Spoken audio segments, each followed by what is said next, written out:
நீங்கள் இதில் பார்த்துருக்கிறது இந்த நெட்வாக்லி. இந்த நெட்வாக்லி வந்து ரொம்ப கூச்ச சுபாவம் கிடையாது. மனுஷங்களை கண்டாலே எங்கேயா ஓடி ஒளிஞ்சு பயந்து போயிருக்கோம். வெயில் காலத்தில் உள்ள உக்கரம் தாங்காமல், அந்த வெயிலுடைய தாக்கம் தாங்க முடியாமல் குளிர்ச்சியை நோக்கி வெளில ஓடியாரும். அப்போ அந்த நெட்வாக்லி எதாட்சமாக எதாவது பட்டா கடிச்சிடும். அதே தேள் வேறு, நெட்வாக்லி வேறு, கருந்தேல் வேறு. இந்த கருந்தேல் இதெல்லாம் கடித்தா என்னான்னு கேட்டிங்கன்னா விஷம்தான், பாய்சன் பயங்கரம்.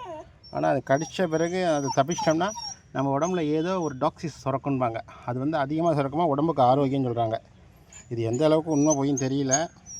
நெட்வாக்லியை பற்றி ஒரு சின்ன கோவிலில் சுத்தம் பண்ணுறப்ப நெட்வாக்லி இருந்துச்சு, அதை பற்றி ஒரு சின்ன டாக்குமெண்ட்ரி போட்டிருக்கேன். ரொம்ப பயந்த சுபாவம் உள்ளது தான் அந்த நெட்வாக்லி. இதை யாரும் தயவுசெய்து அடிக்காதீங்க.